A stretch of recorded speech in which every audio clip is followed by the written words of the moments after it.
संग से क्रोध दूर होता है। यदि सत्संग उपलब्ध नहीं हो पा रहा है तो प्रत्येक घर में रामायण होनी चाहिए। जिस व्यक्ति के जीवन में क्रोध है वो रोज रामायण के 11 दोहे का पाठ करे, साल भर में गारंटी के साथ कहता हूं क्रोध का पता ही नहीं चलेगा कहां चला गया। क्रोध का पता ही नहीं चलेगा क्रोध चला कहां गया। 1 साल तक उसे बराबर पढ़ना पड़ेगा। इसके बाद यदि काम, क्रोध, लोभ, मोह, मद, मत्सर, खड विकार हैं तो केवल क्रोध ही रामायण पढ़ने से दूर नहीं होगा। लोभ भी दूर हो जाएगा, काम भी दूर हो जाएगा, मोह भी दूर हो जाएगा, मद भी दूर हो जाएगा, मत्सर भी दूर हो जाएगा, सारे विकार दूर हो जाएंगे यदि रामायण को कोई पढ़े। अब बोलो भाई, रामायण को रोज पढ़ा जा सकता है कि नहीं पढ़ा जा सकता है? जल्दी बोलो। अब नहीं पढ़ो तो तुम्हारी गलती है, और पढ़ो तो तुम सुधर जाओगे। काम, क्रोध, लोभ, मोह सब दूर हो जाएगा। क्यों? ये अनुभव की बात बता रहा हूं मैं, ये संतों के अनुभव की बात बता रहा हूं। हम लोग यदि अपने जीवन में दोषों को दूर करते हैं तो गुरु और ग्रंथ का दो का ही सहारा लेते हैं। किसका सहारा? गुरु और ग्रंथ का सहारा लेते हैं। याद रखना, तुम वेद पढ़ नहीं सकते हो क्योंकि संस्कृत नहीं पढ़े हो, वेद भाषा नहीं जानते हो। तुम वेद नहीं पढ़ सकते हो, तुम पुराण नहीं पढ़ सकते हो, लेकिन तुम रामायण तो पढ़ ही सकते हो। इसलिए 6 शास्त्र सब ग्रंथन को रस। रामायण घर घर में होनी चाहिए, घर घर में रामायण को पढ़ना चाहिए। अच्छा, तुम्हारे अंदर क्रोध आया क्योंकि पति ने शिकायत की। महाराज क्या बतावें, पत्नी में इतना क्रोध है कि हम सामने जाने से डरते हैं। डर लगता है पत्नी के सामने जाने से। क्यों? क्रोध है उसके अंदर, और इतना क्रोध करती है कि सुनताड़ का क्रोध कर धाई। इतना क्रोध करती है कि आक्रमण ही करने लगती है। अब क्या करें हम, बताइए। पत्नी से दूर हो तो पाप है, और पत्नी के पास रहें तो उदास है। क्यों भाई? दूर हो तो पाप है और पास में रहें तो क्रोध के कारण उदास हैं। करें तो क्या करें महाराज? आप बताओ उपाय।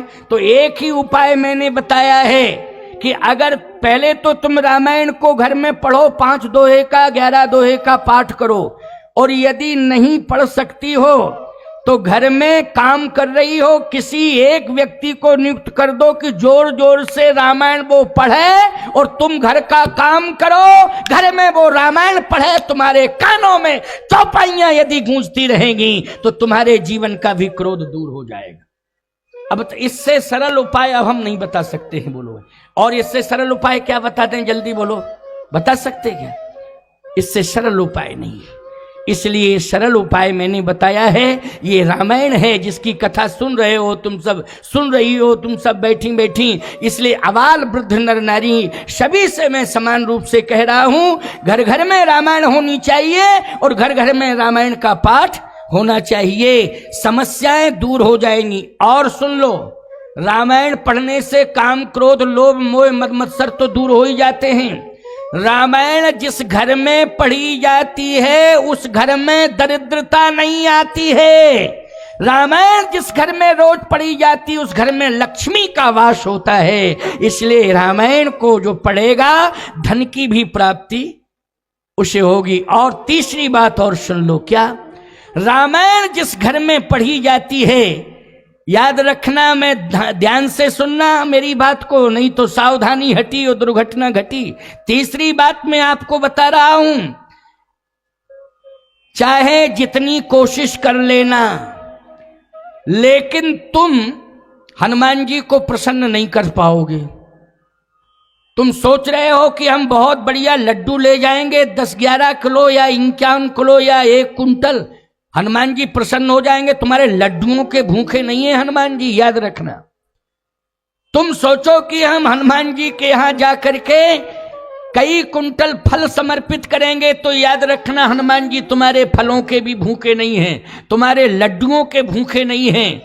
हनुमान जी यदि भूखे हैं तो राम कथा के भूखे हैं, उन्हें राम कथा मृत पिलाया जाए तो हनुमान जी प्रभु चरित्र सुनवे को रसिया, राम लखन सीता मन बसिया। मैं दावे के साथ कह रहा हूं, रामायण पढ़ने से तुम्हारे दोष दूर हो जाएंगे, रामायण पढ़ने से तुम्हारे घर की दरिद्रता दूर हो जाएगी, और रामायण पढ़ते रहोगे तो एक दिन रामायण के कारण हनुमान जी भी तुम्हारे घर में आकर के तुम्हें दर्शन दे देंगे, तुम्हारे घर के ऊपर कृपा करेंगे, तुम्हारे घर की जितनी बाधाएं होंगी उन संपूर्ण बाधाओं को हनुमान जी स्वयं आकर के दूर करेंगे। बोलो किसके प्रभाव से करेंगे, जल्दी बोलो। रामायण पढ़ने के प्रभाव से। इससे सरल उपाय और कोई बताया नहीं जा सकता है। चौथा और प्रमाण में दे रहा हूं आपको, सुनते जाओ। रामायण पढ़ने से परिवार में सुमति आती है। सुमति, आजकल सुमति की सबसे बड़ी समस्या है, सुमति नहीं आ रही है, और सब आ रहे, सुमति नहीं आ रही, एकता नहीं है, विभाजन की प्रक्रिया शुरू हो गई है, अलगाववाद की समस्या आज घर घर में खड़ी है। लेकिन रामायण जिस घर में पढ़ी जाएगी और नियमित रूप से रामायण पढ़ी जाएगी, मैं कह सकता हूं कि उस घर में कभी अलगाव नहीं होगा। और पुराने लोग जितने बैठे हैं उन्हें याद होगा, पहले बोलो भाई भाई भाई प्रेम से एक साथ एक घर में रहते थे कि नहीं, वो जमाना तुमने देखा होगा, बूढ़े लोगों से मैं कह रहा हूं। क्यों? हर घर में, हर मोहल्ले में बोलो रामायण पढ़ी जाती थी कि नहीं पढ़ी जाती थी? पहले जल्दी बोलो।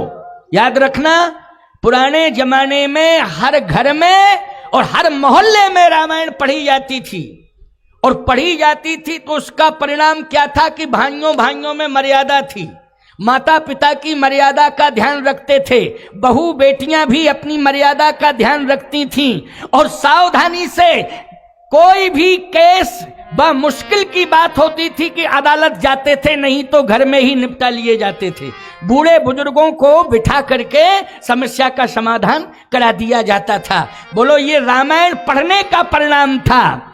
लेकिन अब रामायण को कोई पढ़ता नहीं है, तो ईमानदारी से बताओ, हर घर में महाभारत, पहले हर घर में रामायण होती थी, अब हर घर में क्या होती है? महाभारत।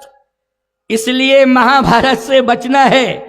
रामायण हर घर में पहुंच जानी चाहिए, घर घर में रामायण का पाठ होना चाहिए, चाहे स्त्री हो, पुरुष हो, बालक हो, बूढ़ा, कोई भी हो, अबाल वृद्ध नर नारी, सभी को रामायण का पाठ करना है। तभी परिवार में शांति आएगी, तभी जीवन से दोष दूर होंगे, तभी हनुमान जी की कृपा होगी और भगवान शंकर की कृपा। ये रुद्र महायज्ञ है, भगवान शिव की कृपा रामायण पढ़ने से ही होती है। जहां रामायण पढ़ी जाती है वहां शिव जी की कृपा है, क्योंकि भगवान शंकर का शंभु प्रसाद, शंभु प्रसाद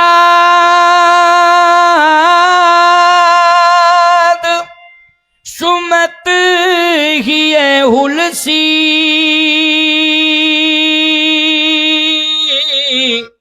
रामचरित मानस कवि तुलसी। ये शिव जी का प्रसाद है। जिस घर में शिव जी का प्रसाद रहेगा उस घर में सदा प्रसन्नता रहेगी, क्योंकि प्रसादस्तु प्रसन्नता, प्रसादस्तु प्रसन्नता।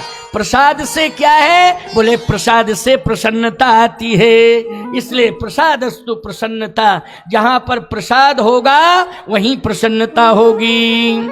इसलिए हम लोग जो है आज आनंद ले रहे हैं, संतों का आनंद, संतों का दर्शन भी हो रहा है और संतों का आनंद भी मिल रहा। बैठे रहना, बैठे बैठे ही सब दर्शन करो, इसी में मर्यादा है ना। बैठे बैठे सभी लोग अच्छा आइए आइए, लाओ एक माला दो, मानस की माला दो, इनका स्वागत करें। बहुत अच्छा कार्य किया है, ऐतिहासिक कार्य किया है, बहुत ही ऊर्जावान संत हैं आप, और शुभकामनाएं आपके साथ जुड़ी हुई हैं। बोलिए महंत शोभानंद भारती जी की। हमारे नागा जी शोभानंद भारती जी आ गए हैं और परम सौभाग्य की बात है, विराजो, भगवान की बहुत बड़ी कृपा। आइए इस मंच से आपका सम्मान है और सभी संत आपके साथ अपनी अपनी शुभकामनाएं समर्पित किए हैं। कितना विशाल यज्ञ और ये निर्विघ्न संपन्न हो, इसके लिए सभी संतों की शुभकामनाएं हैं। तो आओ सभी लोग जो है इस बात को मैं कह रहा था उसको ध्यान पूर्वक श्रवण करेंगे। आइए पहले 2 बार भगवान का नाम ले लो, इसके बाद फिर कथा प्रारंभ करूं। श्री राम जय जय राम, श्री राम जय राम जय जय राम, श्री राम जय जय राम, श्री राम जय जय राम, जय जय विघ्न हरण हनुमान, जय जय विघ्न हरण हनुमान, जय जय विघ्न हरण हनुमान, जय जय विघ्न हरण हनुमान, श्री राम जय जय राम, श्री राम जय जय राम,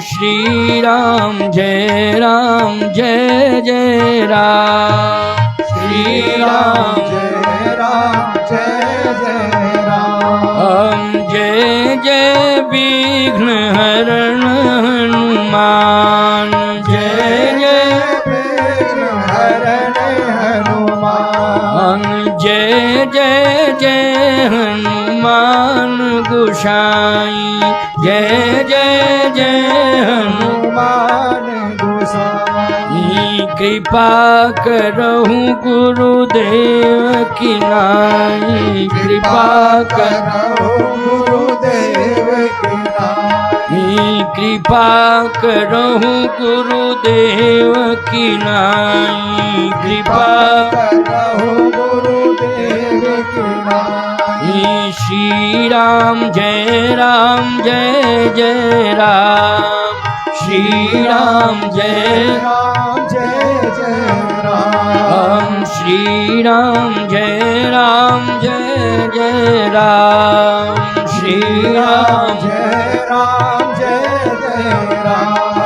श्री राम जय जय राम, श्री राम जय जय राम। बोलिए यज्ञ नारायण भगवान की, जय। संत वैष्णव भगवान की, जय। समस्त संत भगवान की। आज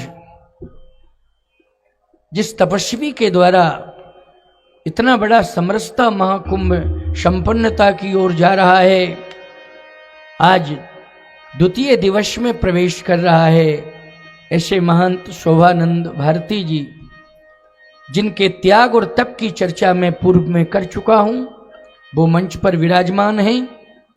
हम लोग उनका दर्शन कर रहे हैं, गुरु और शिष्य दोनों का दर्शन। याद रखना,